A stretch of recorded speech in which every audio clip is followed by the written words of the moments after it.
Hollywood in its golden era was a machine. A beautiful, glittering, dangerous machine. The studios built stars the way a factory builds products. They controlled everything. The name, the hair, the clothes, the story. If a star had a dark side, the studio buried it. If a star had a secret self, the studio locked that self in a closet. The public only ever saw the finished product. Polished, perfect, painless, but pain has a way of coming out. It always does.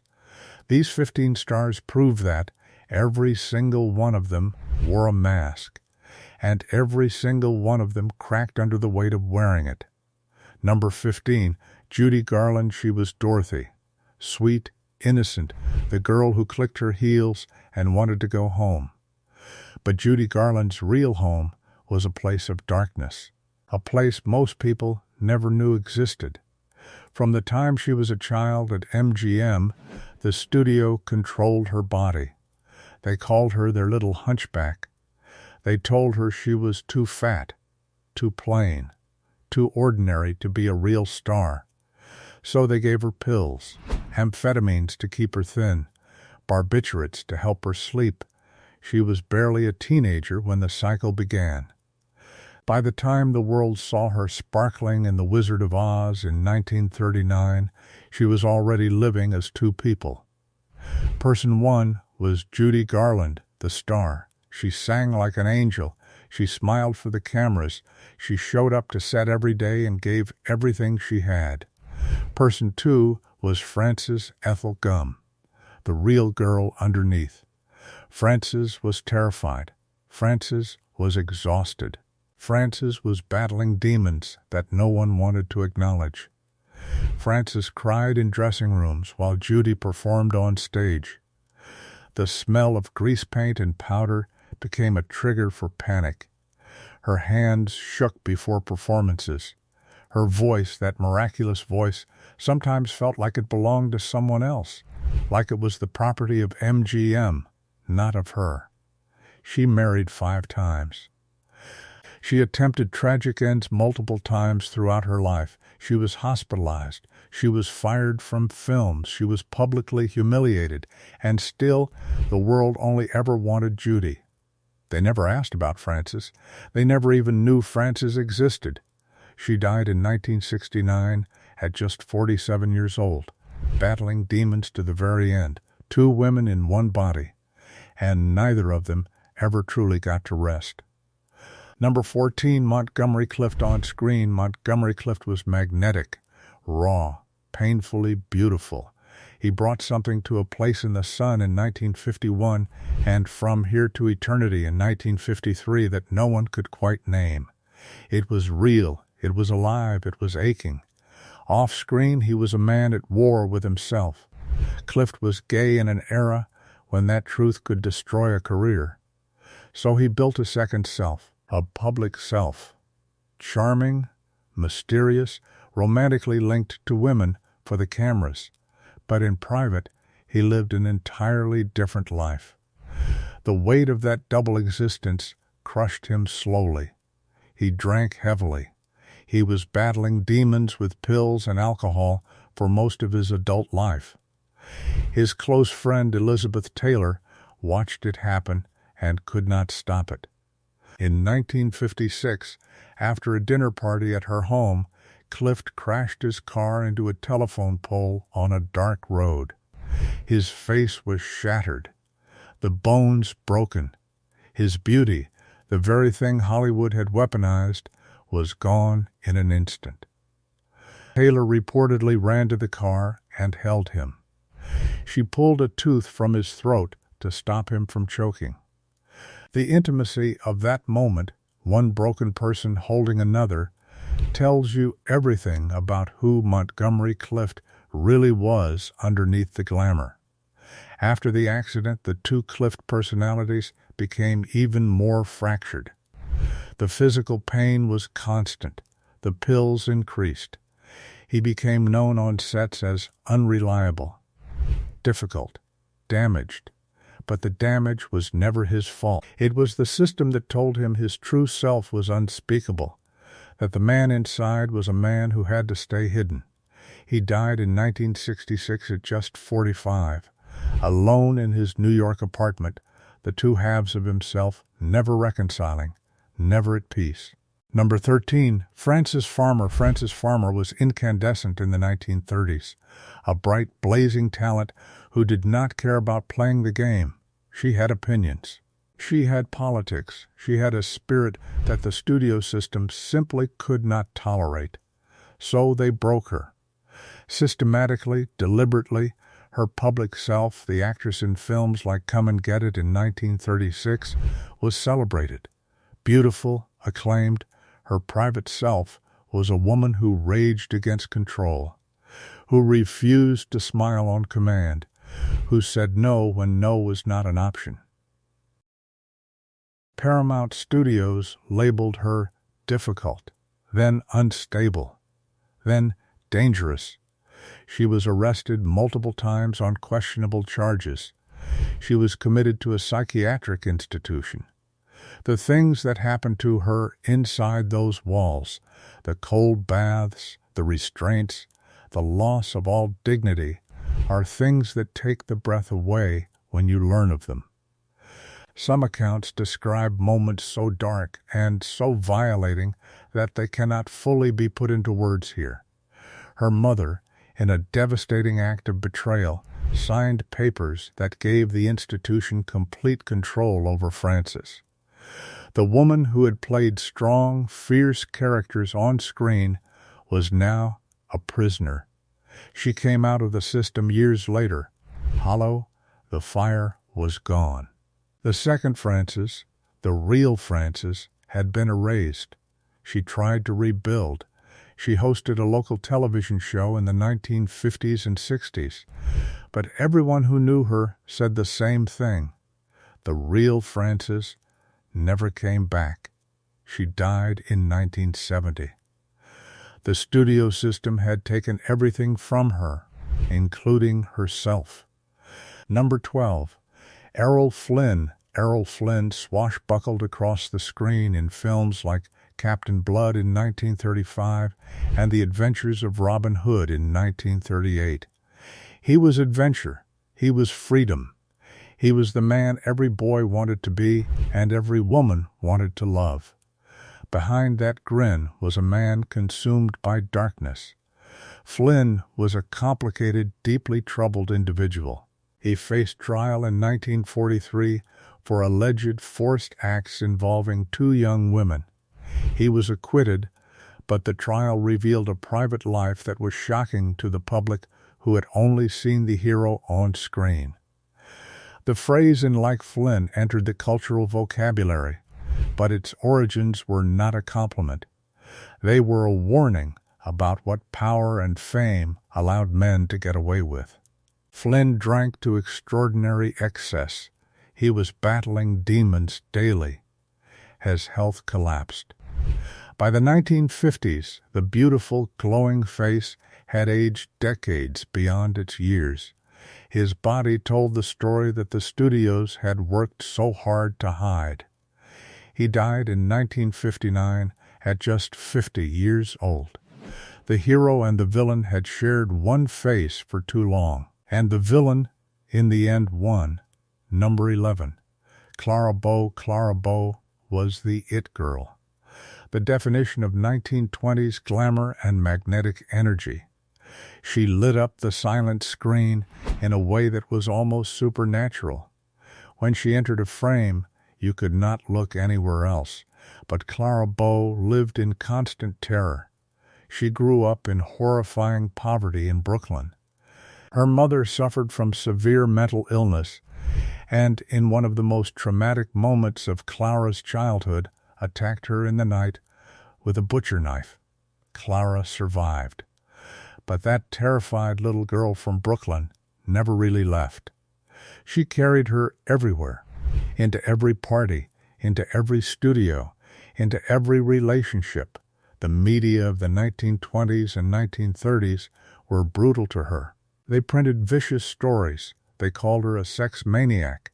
They spread rumors about her that were designed to destroy. And they worked. Clara's performances were joyful, vibrant, and free, but off-camera, she suffered from severe anxiety and what modern doctors would recognize as post-traumatic symptoms. She could not sleep. She could not be alone. She heard voices.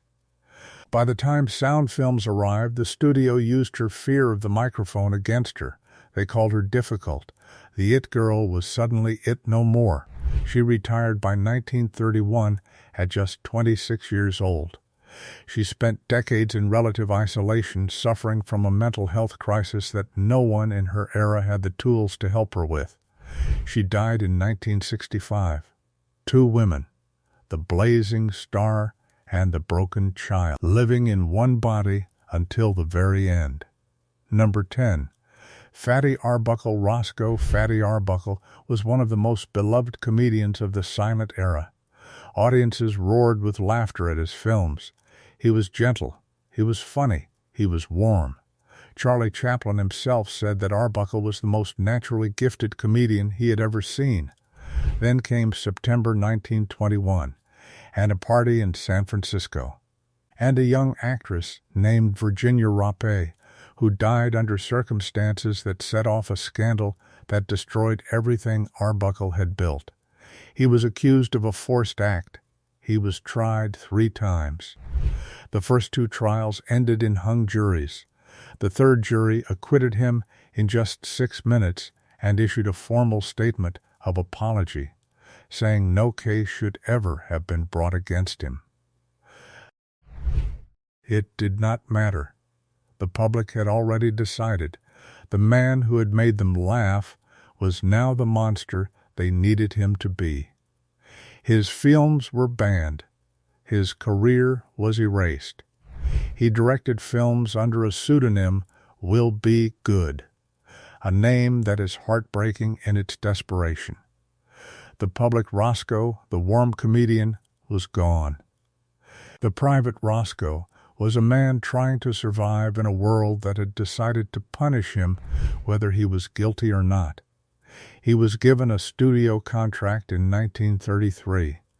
He celebrated that night, went to sleep, and never woke up. A heart attack at 46. Some who knew him said his heart had broken much earlier, that the public humiliation had been its own kind of slow end. Number 9. Hedy Lamarr. Hedy Lamarr was called the most beautiful woman in the world, and the screen agreed. In films like Algiers in 1938 and Samson and Delilah in 1949, she was otherworldly, a face that seemed almost impossible. But Hedy Lamarr's second self was something the world was completely unprepared for. She was a genius, a legitimate, documented scientific genius. During World War II, she co-developed a radio guidance system for Allied torpedoes using frequency-hopping spread spectrum technology. This technology eventually became the foundation for modern Wi-Fi and Bluetooth. The woman on the silver screen was inventing the infrastructure of the modern world in her spare time. Hollywood did not want this second Hedy. A smart woman was a threatening woman. The studio wanted her face, her body, her silence. They worked hard to keep her in the box they had built for her. She was married 6 times, often to controlling men who mirrored the studio system's control in personal form. She suffered from deep depression. She grew isolated and increasingly troubled as she aged. She was arrested for shoplifting in 1966 and again in 1991. Incidents that feel less like crime and more like cries from a woman who felt invisible. She died in 2000. The patent for her frequency-hopping technology had been ignored and had expired before anyone paid attention. She received recognition very late in life, but the recognition never erased the decades of being reduced to a beautiful object. 2 Hedys, one that the world saw, one that the world never deserved. Number 8. Bela Lugosi. He rose from the coffin in Dracula in 1931. He was menace. He was darkness. He was the monster that gave America its nightmares, and Bela Lugosi played that role so completely that Hollywood decided he was the monster, forever in every film, in every decade, with no escape. The real Bela Lugosi was a classically trained stage actor from Hungary. He had fled political persecution. He had fought in World War I. He was educated, cultured, and deeply proud of his craft. He had been a genuine romantic lead in his home country. He was not the monster. He was a man. But Hollywood saw the cape and heard the accent and made a decision. He was typecast into oblivion. The roles dried up. The money disappeared. By the 1940s, he was making films with budgets so small that they barely existed. By the 1950s, he was working with director Ed Wood, a man whose love for cinema far exceeded his technical skill. Films like Glenn or Glenda in 1953 were not art. They were barely coherent, and Bela, a man of genuine theatrical dignity, stood in them trying to hold himself upright. He was battling demons with morphine by his final years, a dependency that began with a back injury. His wife committed him for treatment in 1955. He gave a press conference from the hospital, dignified even then, explaining his situation with a heartbreaking clarity. He died in 1956. He was buried in his Dracula cape at his own request, perhaps because by then the monster was the only identity he had left. The real man had been buried long before. Number 7. Lupe Velez. Lupe Velez was fire and laughter.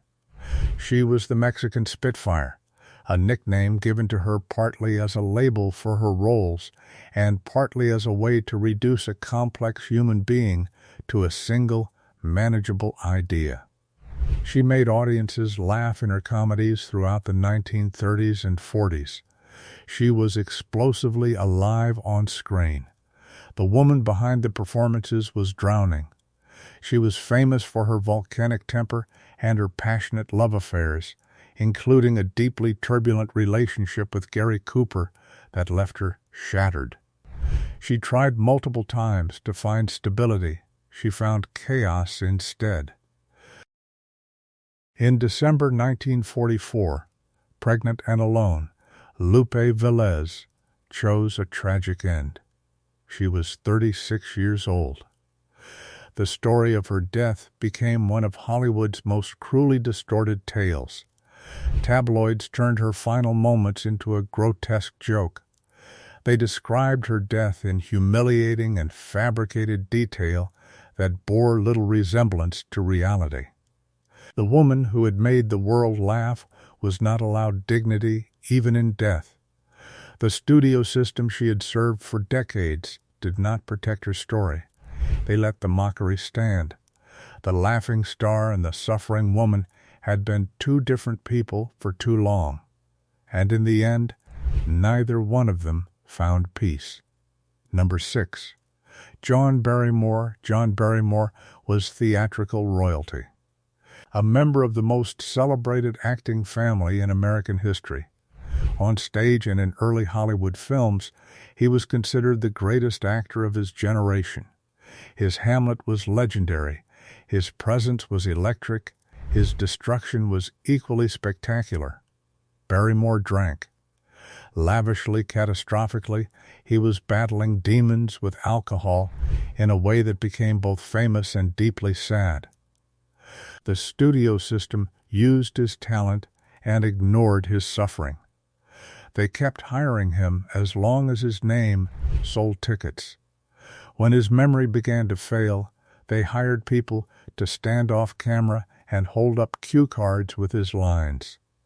He did not even try to hide it. He had stopped caring.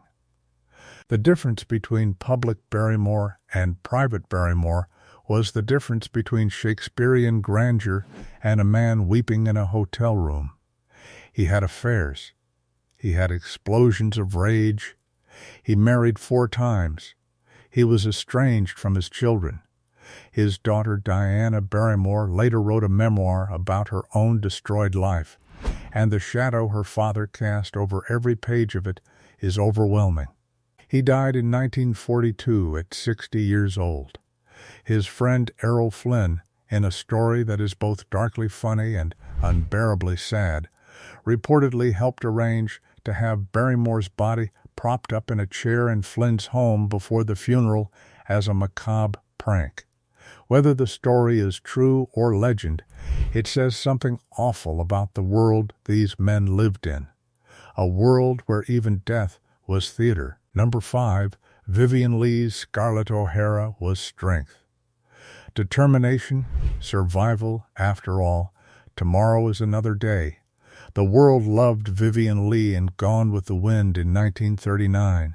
She won the Oscar. She became an icon. She seemed invincible. The real Vivien Leigh had been diagnosed with what was then called manic depression.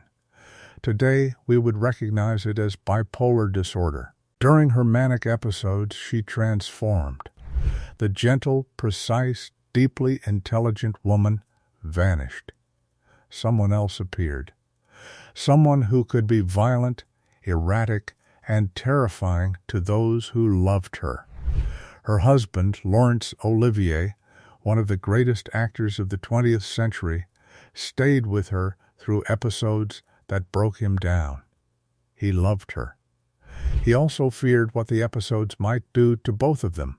On A Streetcar Named Desire in 1951, playing the fragile and fracturing Blanche Dubois, the line between actor and role became dangerously thin. Vivien was playing a woman losing her mind while battling her own mind's instability.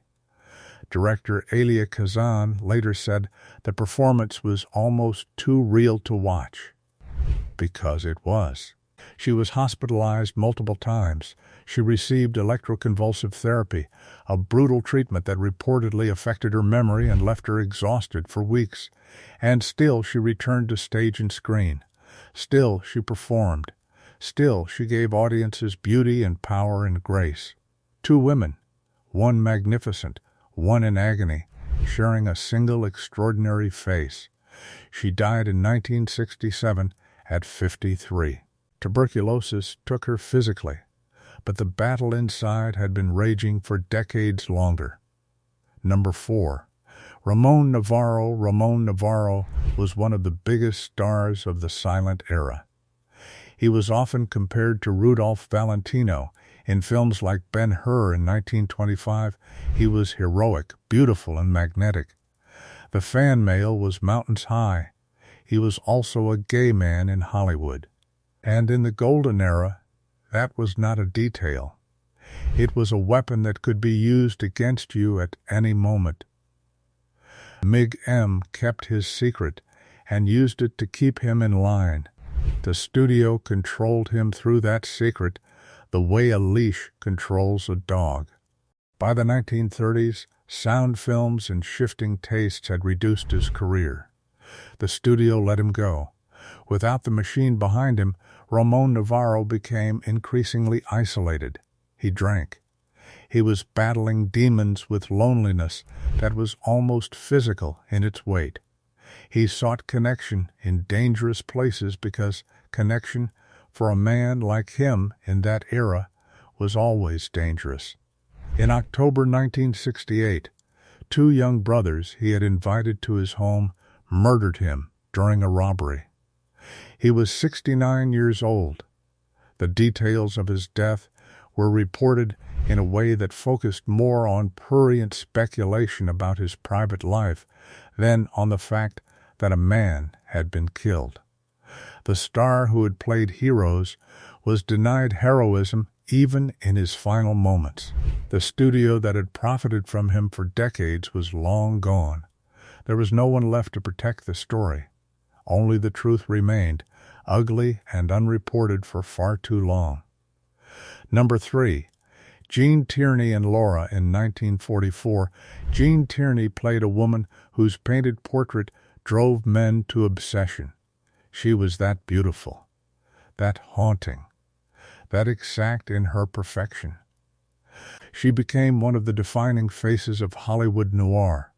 Her real life was devastated by a tragedy that began with a single afternoon. During World War II, while making public appearances at a military base, she met a young female fan who had snuck out of a quarantine ward. That fan had rubella.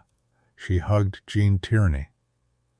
And Jean Tierney was pregnant. Her daughter Daria was born severely disabled, brain damaged, partially blind, deaf. She required institutional care for her entire life. Jean Tierney carried the grief and the guilt of that afternoon for the rest of her days. She had done nothing wrong, and yet the punishment felt endless. She suffered a breakdown in the mid-1950s. She received electroconvulsive therapy. She was hospitalized on multiple occasions. The radiant woman from the screen walked the halls of psychiatric wards while the studio quietly removed her from their rosters. When she was well enough to work again, the roles were smaller. The attention had moved on. Jean Tierney, the icon, was replaced by Jean Tierney, the cautionary tale. She later wrote a memoir, Self-Portrait, in which she described her pain with devastating clarity. She rebuilt her life. She remarried. She found some peace.